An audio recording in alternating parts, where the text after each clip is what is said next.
Welcome, everybody. My name is Meena Jain, and I'm the director of the Ashland Public Library. With me here today, Simran Jeet Singh, who is going to be talking about what's on his TBR pile. We're very excited to have him speak about the books he's been reading and loving lately and looking forward to.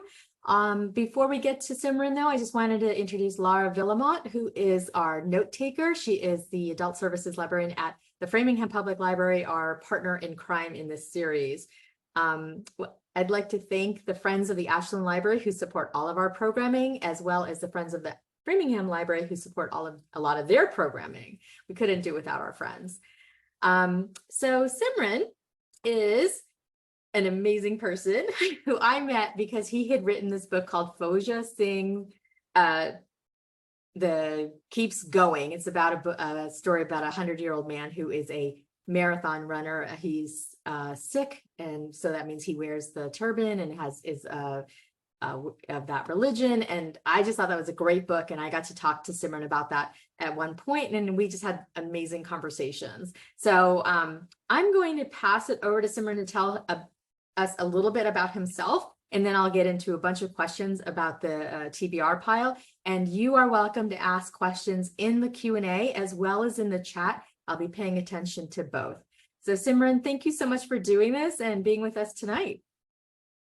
Of course, yeah, thank you for having me. I was just telling Nina that this was an exciting conversation for me because it's uncommon to have a place where you hang out with people and just talk about books that you love and that you're excited about. So that's really fun for me. I am the executive director of the Aspen Institute's Religion and Society program. I'm trained as a scholar and a historian. So I've read probably more than anyone ever needs to. The recent book that I wrote that just came out a few weeks ago is called, it's blurry, The Light We Give. You might see it. It's called The Light We Give, How Sikh Wisdom Can Transform Your Life. And it's part memoir, part spiritual transformation. And a big part of it for me is introducing people who don't know much about my community and tradition to our ways of thinking and how they might be valuable to our lives today, and what I found in that in my own journeys as a turbaned, bearded, brown-skinned man here in America. So that's me. But yeah, I guess more than anything, I'm here today as a bibliophile, and we're just going to talk about what we're reading. So yeah. Awesome.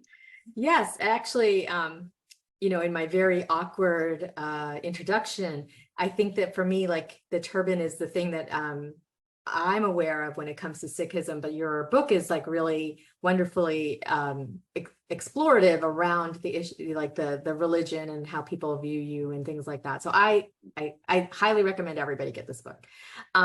So let's start with the TBR though.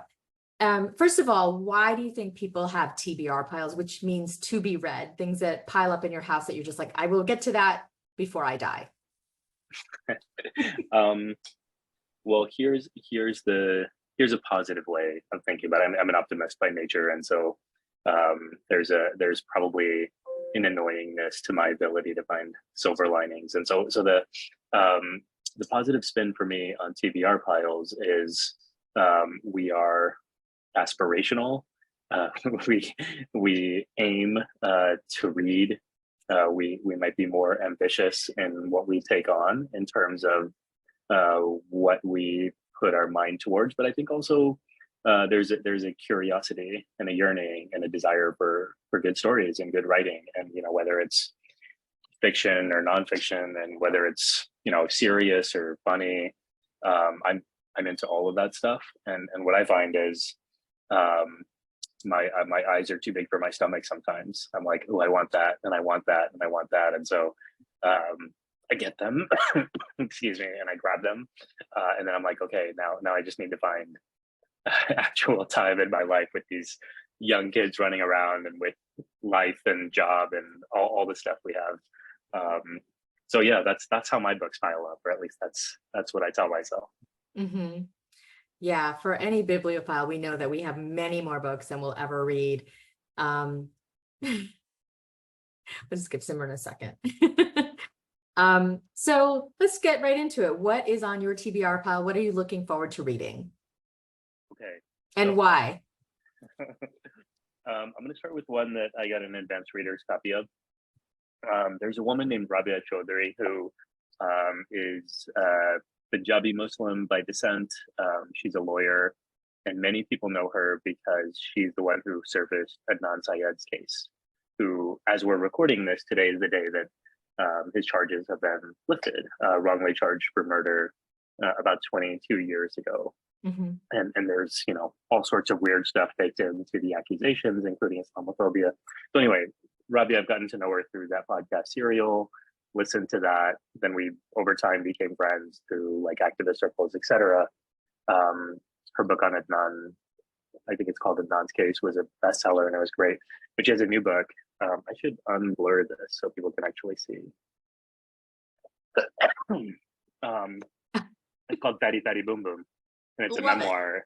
And I'm so excited about it. But it's like a lot about her identity and challenges with people's perceptions, cultural perceptions in a lot of cases about, perhaps being overweight, perhaps like what she ate, things like that. So I am really excited to read it, in part because she's really smart, like one of the smartest people I've met, and also in part because it's hilarious. And the title itself, it just cracks me up every time. And if you know Rabia, then you'll know how funny it can be. So that's at the very top of my to be read pile.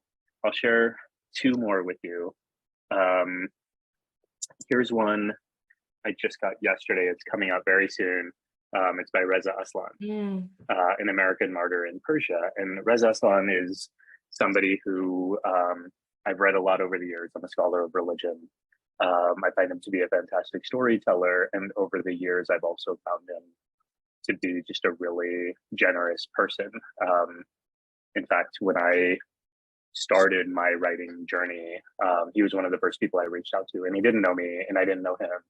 And I just said, hey, can you tell me how to get a book agent? I just DM'd him on Twitter and was like, hey, do you mind just chatting on the phone with me for 10 minutes? I'm trying to figure out this book agent thing. And he didn't know me. He had no reason to say yes, but he said yes. And we talked for like 30 minutes and he just downloaded his brain and gave me advice. I mean, just so kind. And that's happened multiple times over there. So anyway, that's my story about Reza just being a good dude. But this book is fascinating because it gets into, I mean, it's beautiful writing, at least the chapter that I've read so far, but thinking about in many ways the tensions in our society around religion and race and bias and who has power and who doesn't, and what do we think about when we think about martyrdom in Islam as opposed to American patriotism, and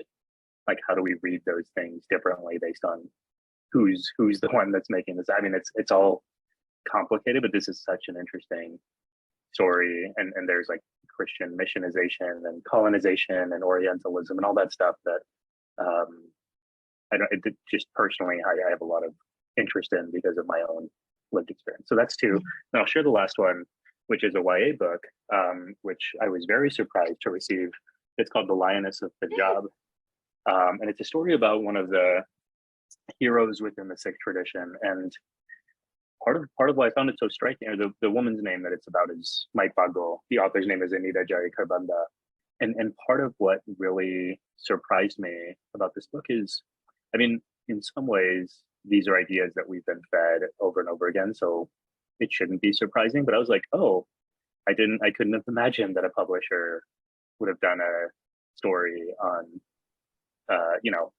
18th century female Sikh warrior. That's who the story's about. And I was like, oh, there's interest here. I'm surprised by that. And I'm surprised by that because historically there hasn't been. So I am really excited to read this book, especially because I have two young daughters and I'm looking for heroes that they can look at and see themselves in. And so those are my three big ones for this weekend. And hopefully the next 2 weeks is my goal with these. We'll see. Well, you're on book tour, right? So you might be a little bit busy. Yeah, but the kids are at home. So that means I have more freedom than usual. Well, those are fascinating. The question I have about, are those books, since they're arcs, are they books that you picked up or that a publisher sent you? They are books that Reza and Rabia sent me theirs as friends, and then I think the Lioness of Punjab, I think, was sent by the publisher. Mm-hmm. That's fascinating. I'm so excited about that third one because I love YA and I love, like you said, that own voices and the, like this new crop of authors that are being finally seen. It's amazing. So what have you read lately that you've really enjoyed? Like full book, loved it, didn't want to put it down. Okay, so I'll share a couple that are in my own genre, or at least in my not the same genre as my book necessarily, but in the same field as my work, and that I found really interesting. One is a book by Eboo Patel called "We Need to Build: Field Notes on Democracy," and Eboo is one of the leading thinkers on multi-faith, finding commonalities rather than focusing on a difference. Like how do we create? I mean, what he talks about in the book is bridges. How do we create bridges across difference? So that book was fascinating for me. In many ways, you are involved in the field, and it's easy to feel like you know everything there is to know, and then someone brings in a thoughtful perspective, and you're like, oh, I don't know anything, and there's a lot for me to learn. So humbling as well as insightful. So I really enjoyed that. Another one is by someone who I've worked with named Eric Kleiner. And he is one of the people I admire most in the field of diversity and inclusion. In fact, the approach that his company takes, YFC Consulting, the approach that his company takes to doing diversity and inclusion work, I have found to be most compelling. I've learned a lot from their approach, and think it's, it goes beyond the blaming. It doesn't take the approach of zero sum or people have to be wrong, but really it's a humanistic, compassionate approach with an eye towards solutions and constructiveness. So his book isn't about diversity and inclusion. His book is about how leaders make decisions, how to make good decisions in difficult situations. So I read it and I was like, oh, this is a business book, which I don't usually read, but this is actually a life advice book. It's a book that like the ideas I've started to incorporate into my parenting. And so it's one of those that sort of, it's a book for a niche audience, but it's actually for everyone. So I really enjoyed that book a lot. Oh, wow. I feel like I need to read that book. I'm going to recommend it to everybody I know. So what do you read that's not in your genre? Like you said, you said that Eric Kleiner is something that you wouldn't normally pick up. Like, well, how about this? What do you read for pleasure or entertainment? Okay. Academics judge me if I share this, but but we have our own like subculture. I read a lot of sports books. I love sports, and I love backstories in sports. And one of the ones that I've loved, like probably my favorite book of last year, was about Giannis Antetokounmpo, who was the MVP. This was a New York Times bestseller too. Maren Fetter is the author. He was the MVP, which, like, of course, became a household name for in American culture. And also is this kid who grew up without a home. He was a refugee. I mean, he lived in extreme poverty in Greece. His parents had immigrated. They were migrants to Greece, and he wasn't given citizenship. So he really had no real identity. He had a really strong bond with his brothers, didn't play basketball. Like, he didn't really have a way out. And so this author, she conducted an incredible amount of interviews in order to get at who this person was. And it's full of stories. Part of what I love about it is, it's a different kind of dehumanization that we do with celebrities, right? They're not like us. They have their own lives. And she tells these stories about how ingrained his poverty is in his life, that he's made it, he's making millions, and he's still like got the mindset of someone who could lose it at any moment, which very much appreciate because I know a lot of people like that, including my parents. And so, yeah, I just loved the storytelling in that book about someone who is larger than life, but also very relatable and gives us a window into a really important aspect of human existence that's highly politicized, right? Like we don't talk about refugees as people in this country, and so I really loved that storytelling. Here's another sports one that was in many ways very different. It's called Blood in the Garden, and it's about the '90s Knicks, which were like bad boys, and it's just a bunch of stories about how these guys would pick fights and the toughness and what I mean. It's just like pure pleasure. Like there's no like intellectualizing of this book for me. It was just like, oh, these guys were out of control and the stories are hilarious and also like super entertaining. So I really love that book too. So those are my that's one. Sports is one. And then I'll also say there's one, like I love fiction and I like all types of fiction, but one that I read recently that really stuck out was this novel by a woman named Diksha Basu. And I thought it was hilarious, called Destination Wedding. So it's funny, it's relatable. There's like aspects of Indian culture that I am seeing for the first time in a book that I'm like, oh, it's so funny that other people notice these things. And it's not just me, like so much of what I think about.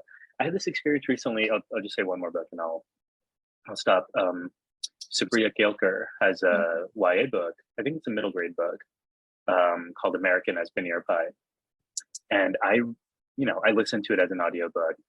And as I was listening to it, there are so many like small touches that she has in there that I'm like, oh my God, like I literally did not think anyone else would notice. And like it suddenly takes your experience as being so particular and isolated into something that's shared. And like there's a lot of fun in being able to turn that strangeness that you hold inside of you into something that's a joke and something that's fun that you can talk about. So I really like that kind of experience within South Asian diaspora writing.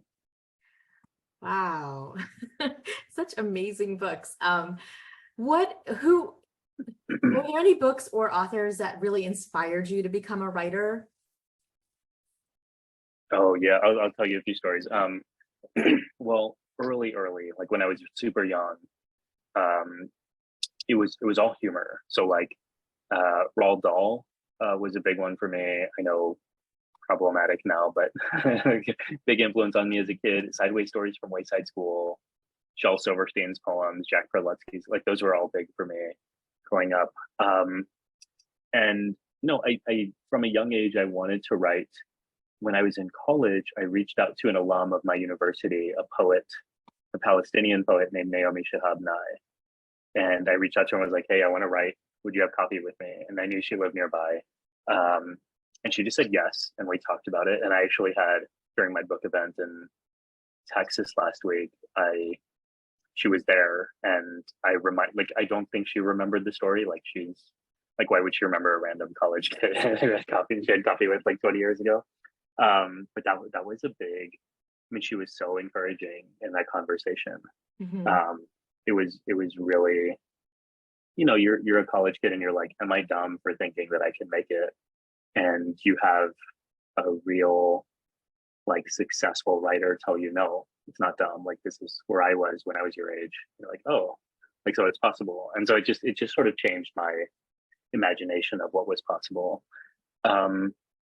And then the book that really shaped my thinking around this new book, The Light We Give, was Trevor Noah's Born a Crime, where I was reading it and enthralled by the narrative, like such an interesting life, so many interesting moments, but also I found myself learning constantly throughout his book. And I loved that, like, that experience of learning without feeling like someone's lecturing at you or preaching to you. Like there was no didactic sort of aesthetic to his book. It was just storytelling, and then the ideas come and you walk away feeling like a better, wiser person. And so that became the model for me to emulate for The Light We Give. Oh, wow. That's For me, that's a little unexpected because it's a memoir. I mean, well, you said that the light we give is semi-memoir for you too, but that's really interesting. It's such a wide range of Yeah. writers and genres and age ranges. That's really interesting. And I feel like we have a really good opportunity here to talk about own voices. I mean, all of the books that you've mentioned, except for one, have been by authors of color. Is this something that you particularly look for as you look for yourself in the stories, or is it just sort of happened that way? It's a good question. I do think there's, when I was younger, I don't think I had, like picture books especially, I don't think I had access to many writers of color, and I wasn't really looking for that either. Mm-hmm. I think very much my assumption of the standard character in a book was like a white American, right? Like that's just what I was used to seeing, and it never really struck me as a strange thing. Now I see it as strange. Like I'm not a white American. Why is it weird to me that there's this book that I just showed you a minute ago about a Sikh character, and I'm like, wow, that's surprising. And so anyway, it's not something I looked for when I was younger. I think as I grew older, I started to find stories of characters who come from marginalized backgrounds to be more resonant, in part because we had some sort of shared experience. I remember the book that had the biggest influence on me was, this is kind of cliche for for young Americans, but was the autobiography of Malcolm X. And it was the first time where I was like, oh, look at all these challenges he faces. Look at how religion plays into a story. Like that was important for me too. And also look at this person who is a hero, but is also flawed, which I wasn't used to. And I love that about his story. And I think it was in that period of my life where I really started to think about race and identity in a way that was new. Just after 9/11, I was, having to deal with racism and hate myself. And so looking to Black writers in particular, and especially during the civil rights movement, just kind of became my refuge. Like Langston Hughes and the Harlem Renaissance were huge for me at that age. And I think it's only been recently that I have started to really look for not just writers of color, but some of the examples I shared around the South Asian diaspora experience being a particular kind of community. Like that's been a really fun thing for me to explore. And then also other like Kathy Park Hong's Minor Feelings, and finding that relatable across, Asian American experience. There's a new book coming out that I love from Rakhi Mirchandani about Diwali, my Diwali light. And I'm not Hindu, I don't celebrate Diwali, but like I read that book and I was like, yeah, this is really cool. So I do find myself feeling more and more attracted, I think, to writers, I think particularly who have the experience of being marginalized. That's probably the best way of saying it, because I do feel like they can at least understand my world in a way, and I can understand their world in a way, even if those experiences are different. Mm-hmm. It's kind of like when this is a totally different topic, but like I read Ms. Marvel, and I'm not Pakistani, I'm Indian, but her experiences and some of the language she used and stuff, I was like, I know that language, I know that food, I know that, and I hadn't seen that before in comics, especially. So I was so thrilled for that whole thing. So yeah, that's a good example. I mean, I've been using that as when people talk about representation in media, which is something that I work on, and they ask me what's a good example of authenticity. And to me, that's an example of like what's possible, not just when your story is told, but when you are telling your own story. The nuance of the authenticity is I think it's just beautiful. It's really compelling. Again, a little off topic is, I don't know if you've heard any of the sort of backlash around Bridgerton, which was, a romance series and became a Netflix show. And they in the second season had Asian and Indians as the main characters. And there was sort of a little bit of a backlash from the Indian community because not because they were Indian, we were excited about that, but because the writers had taken different aspects of Indian isms and put them into these two people. Like they spoke 3 different languages, they use languages from, words from 3 different languages and things like that. So good, bad, what would you think about that? Yeah, I mean, I think it ties right in with what we were talking about. I think good intentions, right? Good ideas, like let's represent these communities that haven't had much screen time, who have been underrepresented, who have been misrepresented, who have therefore had to deal with all kinds of consequences and stereotypes and racism like that. I don't know the decision-making process here, but my approach is to always assume good intent unless proven otherwise. Mm-hmm. But intentions aren't everything, right? And execution matters. And in this case, someone like you or I were part of that process, there's no way we would have fallen into those traps, right? Like you and I know that there's a lot of diversity within South Asia, and you can't just throw aspects of South Asian culture onto paper and think that it makes sense. I mean, it just never would. I mean, just the linguistic piece. There are so many languages in South Asia. For the most part, if I meet someone who's South Asian descent, and we don't have English in common, then most likely we're not going to be able to communicate. Like it's that different. And I guess it gets back to this point of it's not just about storytelling and representation. It's also about who has the power and who is at the table when these decisions are being made. And so I do think that that's a next step of where we need to go culturally, not just in the TV and film industry, but in writing books. And there's this Own Voices movement, and you and I were talking about that earlier, but really making sure that the stories are being told in ways that feel authentic to the people who are reading them. And that requires a certain level of intimacy and familiarity. Mm-hmm. I do want to say I love Bridgerton, both the show and the books. It's a thing. Like when you watch it and you're like, oh wait, that's not exactly right, but I still love the storytelling aspect of it. Yeah. So like what kind of books make you laugh, make you cry, make you, surprise you?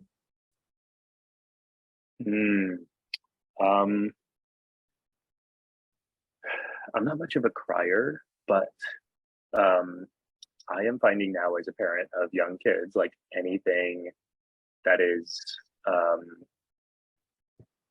about loss from the perspective of a parent, like I find that so unfathomable. Like that gets me every time. And it could be a dumb commercial on TV and I'm like still like find myself like joking up. So I think in a lot of the literature that I've grown up reading, that I'm trained in across cultures, a lot of it is about loss and yearning, right? That's a major theme in South and Central Asian and Arabic literature. And so that gets me a lot. In terms of humor, I'm like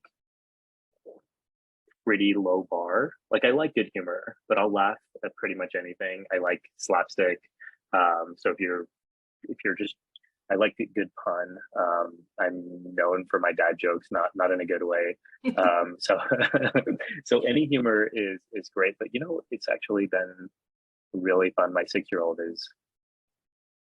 is digging into a lot of the early middle grade and young adult stuff. She's a little early, so middle grade stuff, and like that humor is, I think, some of the most underrated humor. I really enjoy those books too. Mm-hmm. So that middle grade, not just normal, behavior amongst kids without loss and the yearning and things like that. I think that's really interesting.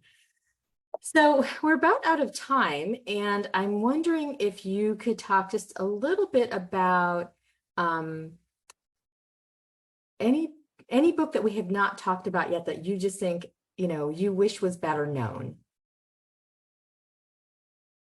A book that I wish was better. There's this book. I might have it here.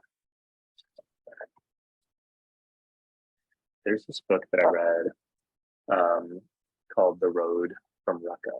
Mhm. It's by a writer who I've liked for a long time, named Jordan Ritter Khan. Um, and it's the story of, I mean, it's the story of these two brothers who were in Syria and got split up before the wars. One ended up in America living in affluence. The other one stayed in Syria, and they come back together. And it's nonfiction. Mhm. And they have completely different worldviews, political ideologies, reads on Syria. I mean, it's really stark, and it shows you how much of an impact our unique situations can make in terms of how we view the world. So, I mean, I just found it to be really eye-opening personally, but the storytelling is beautiful. It's one of those stories that like you couldn't make up if you wanted to. Mhm. But it's like a book about the reconciliation of these two brothers. I mean, it's so powerful. So yeah, that's a book that I think hasn't got that much shine, but I would really love to see other Mhm. people read. Wow. I will definitely pick that one up. So I actually want to make a book recommendation to you. A friend of mine wrote this book called Red Turban, White Horse, and it's only published in India, and it's about computers, calculus, cars, Desi weddings, things like that. And it's historical fiction based on a true story in India. And I think you would absolutely love it. And it is a YA book, but it's for everybody. So I will send you Cool. a That link sounds to fun. that. Thank Yeah, you. I think you Thank would you. really love Appreciate it that. from just our conversation. And Nandini's an amazing writer. That's Um, awesome. yeah. Well, what can we look forward from you in your next book? I know this book just came out, so it's where it's going to be a while. But what are you looking towards next? Let's see. I have a couple of picture books in the works. So that's a genre that I'll stick with. I would really love to write a nonfiction about Guru Nanak, the founder of Sikhism. Nobody's written about him in something like 50 years, which is remarkable considering how many books come out every year about the Buddha and Jesus and Muhammad and so on. And so I'm excited about that. Um, I have a short story coming out in an anthology with some writers who I've admired. It's middle grade. It's Hannah Khan and Veera Hirnandani and like a bunch of the Mm. middle grade writers that are cool. And so that was really fun for me. And that was like it's probably the first time in a while I've been able to bring out the humor muscle in my Mm. writing. And so I had a little too much fun with that writing. But yeah, I think that's out in about a year or so. So I'm excited for that one. Oh, wow. We will look forward to that. Like I said, I met you through a picture, like the Fauja Singh, which is a picture book, which was just phenomenal. So I look forward to all of those books. Thank you so much for doing this. I feel like we've learned a lot and have so many more books to read on our TBR piles. So much. Yeah, exactly. Yeah, so thank you again for being here. Thank you everybody who's attended. And Laura, thank you for taking the notes because I know that it's been hard to to capture every single book. So I know you'll be hard at like looking those up soon. And we will send out a recap with all of the book recommendations probably tomorrow. Simran, have a wonderful night. Good luck on the Thank rest of you. your book tour. And thank you so much for doing this. Thank you. Thanks a lot. Take care.